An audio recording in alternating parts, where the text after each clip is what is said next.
What's good, peeps? What is good? How's everyone doing? Hopefully everyone is doing well. Some very interesting reactions yesterday to the news that Jerome Miller had failed a drug test. I was just watching a few videos, reading a few tweets, and it's almost like everyone has just done that. Did you see that?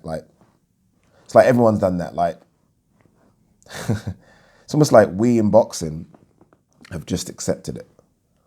And I hate that. Oh, I hate it. But that's what it seems like. Correct me if I'm wrong. It just seems as though everyone is like, that's it. Just that reaction there.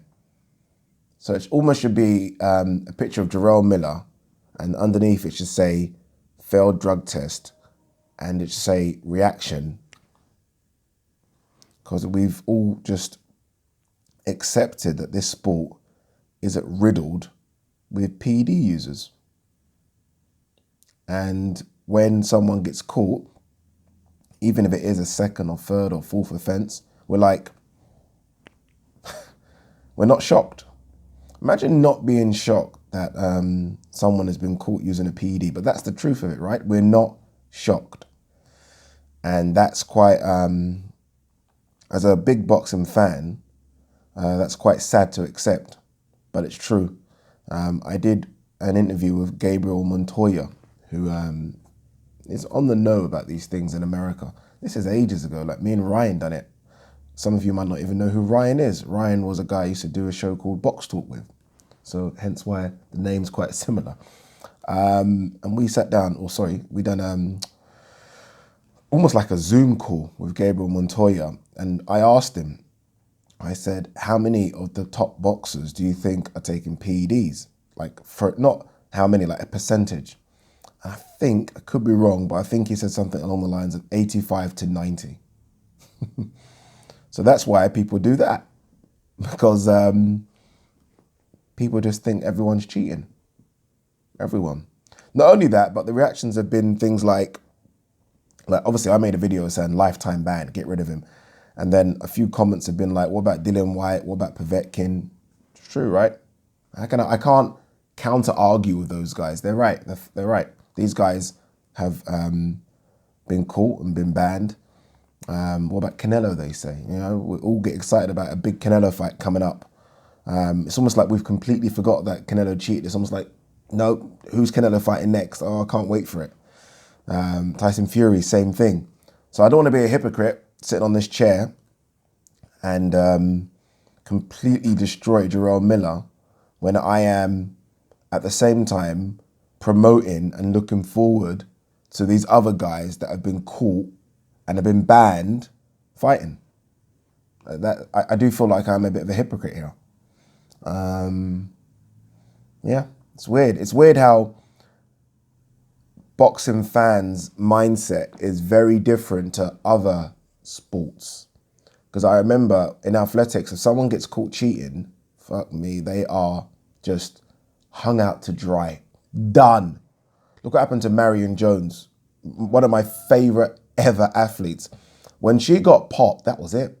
That literally done. See you later.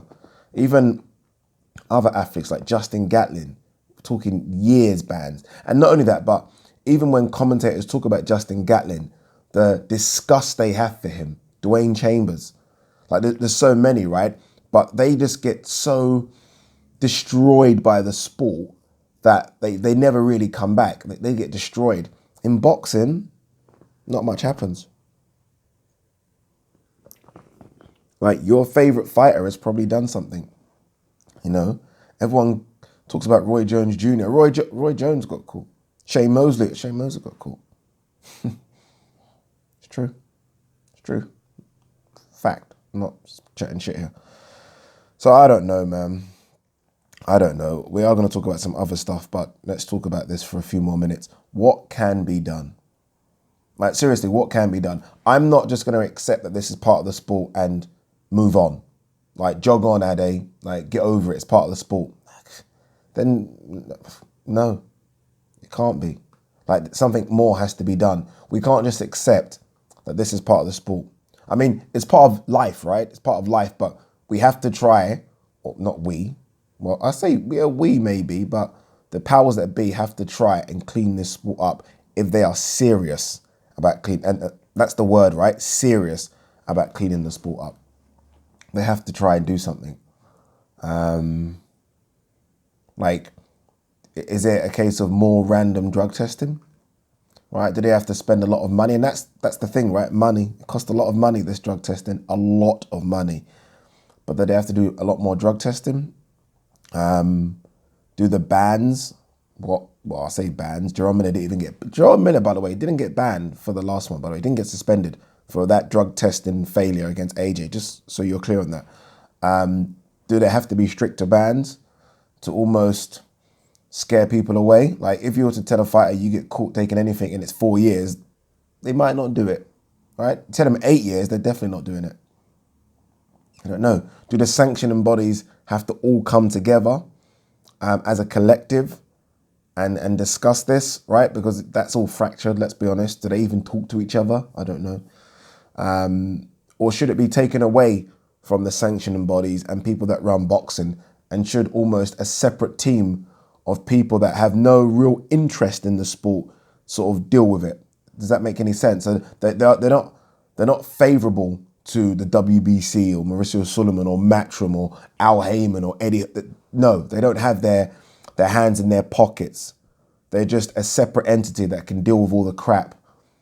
Because I can't imagine like people that are not involved with boxing looking at what goes on in boxing and just not having a heart attack and just thinking, how is this even allowed? Like, so maybe we need that.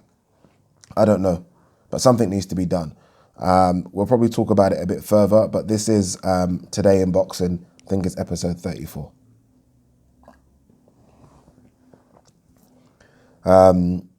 It's difficult to actually talk about any other subject apart from that Jerome Miller situation, but there are other subjects. Boxing will go on, but we will touch on it again, I'm sure, as we go down looking at the subjects. Fury promoter, Wilder is very confident, but Tyson has his number. Yeah, move on. We know about this story already. Miguel Bachot punishes that stops Elisa Valenzuela. Is that Valenzuela in 6? Yeah, Bachot, the best 130 pounder in the world. Let's see who's going to step up and wants that. Let's see who wants that smoke. A lot of people saying they want that smoke. Oscar Valdez said he wants that smoke. Shakur Stevenson. Let's see. I don't think any of them want that smoke, if I'm honest with you. Boxing's so fucked up, innit? Like, I don't even know why I like this sport, to be honest with you. So, like, it's just messed up. The whole thing is just so fractured. I don't know. I'm reading these stories. I was about to read that story, but now I'm just like, just tired of the sport. Honestly, just tired of the sport. My friend, a guy called Henry, has done a documentary with Motivedia. Is it Motivedia? You guys might have seen it. And it basically just, I'm on it, Joshua Boazzi, Eddie Hearn, Carl Frampton, Josh Taylor, Rob Tebbett, Boxing Social, and it's really about the career of Kieran Smith. Not even the career, just the issues he's having to go through just to even get a fight. Kieran Smith is 16-0, unbeaten, but he doesn't sell tickets. He's not very flashy in the ring, and he doesn't have a promoter that's going to talk about him constantly. What else? And he isn't a mouthpiece, so he's not really going to, scream and shout or, try and stir shit up like a WWE superstar. And because of those things, let's be honest, his chances are very, very minimal. And that's just how fucked up the sport is. Like, you've got an unbeaten fighter here, but because he doesn't tick one of those 4 boxes, or was it 5 or whatever, then what? He's in the who needs him club. Yeah, you've heard of that club before. He's in that club. I'm going off on a tangent here. Andy Ruiz, I feel I can beat everyone, but it's up to me to do it. Okay. You know, the thing is as well about what I just said, that who needs him club. It's like you get these boxers, like Ryan Garcia turned down $200,000, right, to fight because it's not enough for him because he's clearly done so much with his career and he deserves more. And you get these kids that are just begging for an opportunity, begging. But again, Ryan Garcia has the fan base, right? Ryan Garcia is known. So maybe he's worth that, I don't know. What was I talking about here? Andy Ruiz, I feel I can beat everyone, but it's up to me to do it. Well, do it then. Just do it and shut up and do it. Like, go to the gym, stay in there, and get serious about your career. Like, you were the reigning champion, and you admitted post-fight that you didn't take the fight seriously and you didn't train. Like, why are we even giving you energy? Like, how can you do that? How can you do that? And then you're saying, but it's up to me to do it. Oh, here we go. Lou DeBella, hard to impose lifetime ban on Miller because he wasn't suspended last time. I said that, didn't I? He wasn't suspended last time. I think we are confused because we didn't see him in the ring for so long. He wasn't suspended. Think about that for a second, people. Think about how fractured, how crazy this boxing game is, that he can take EPO, HGH, and Endurodol and not be suspended. Just think about that for a second. He's going into a boxing ring, loaded gun really, right? Loaded gun. He's a big guy anyway. Like, how big is he? He's massive. But then he's taken all that. He's self-injecting. And he didn't get suspended. And people like moan at me for continually talking about these steroids and boxing stuff. I don't know, man. Probably isn't going to get a ban then. I mean, he'll get a ban, no doubt. He might find it harder to get sanctioned. But everyone, we all know as well in America, there are easier places to get sanctioned. It's fact, right? You can get sanctioned easier in certain states. I remember when John Jones, who was he going to fight? I'm going to get this wrong. But anyway, John Jones was coming back from a ban. Nevada wouldn't sanction him, I believe. So the fight was going to be in Las Vegas. Dana White moved the whole UFC card to another state that sanctioned him. So yeah, Jarrell Miller might get away with it. Might get away with it. What's this here? Bob Arum, Miller failed test for one of same three substances as before the Joshua fight. Look, and I said this yesterday, if you're a Jerome Miller and you've always been taking that shit, always, how did anyone expect him not to take it again? Like, how? He was always going to do it. Like, again, you can't, this is a fight, right? You've been going to that ring with all that gear and you felt like Superman, and then someone tells you to come off it. We've all seen the movies of Superman. When Superman loses all his power, like, there is no Superman. That's Jerome Miller. Jerome Miller, without the substances, is not Superman. He's going to roll the dice again. He's going to. Dillian White says Fury cried after sparring. Next. Hearn, Serrano signed binding contract for Taylor. They've made an offer to Pursoon. I like that. I need Pursoon to confirm that. I need Pursoon to say this is true. Because, again, this is boxing. I actually prefer the Pursoon fight, if I'm honest with you. I like Serrano, but I did say that I think Serrano is, I think, a bit on the small side for Katie Taylor. She'll bring it. Good fight, right, as well. Bit on the small side. Pursoon brought it. And after her, what she done in the Olympics where she didn't qualify, she needs another high. Katie Taylor, world title fight, pay-per-view. That's all the motivation she needs. I have read somewhere that there might be an issue with her like getting in the country. I don't know where she's based. I don't know if she's actually based in Australia, but if she is, let's not forget that when they come over, I do think that people have to be quarantined now for 2 weeks. So there might be an issue with that. But look, it needs to be a big name. Again, remember, Katie Taylor right now is co-main event on a pay-per-view card, world title shot. If it isn't a big name, like a Serrano or a Pursoon, then should a world title still be on the line?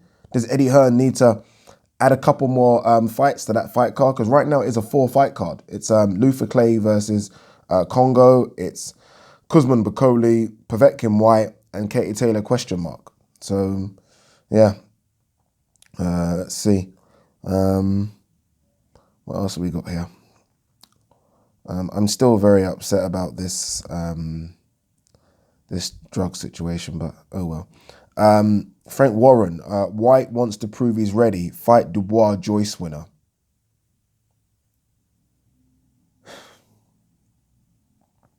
There's some of these people. Do they think before they talk?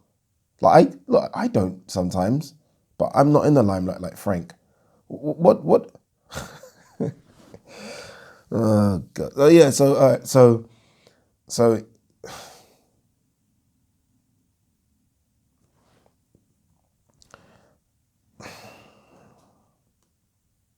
Dillian White, who is what, 4th best boxer on the planet? Fourth, is fighting Povetkin, who's what, 7th, 8th best fighter on the planet. Some people might argue and say he's a bit higher, right? But he's in the top 10. Dillian White were to beat Povetkin. Remember, he's coming off an Oscar Rivas win. He's floating around that top 12, top 13. Beat Parker, at the time a top 10 fighter. So Frank Warren thinks that he has to prove he's ready by fighting Dubois or Joyce.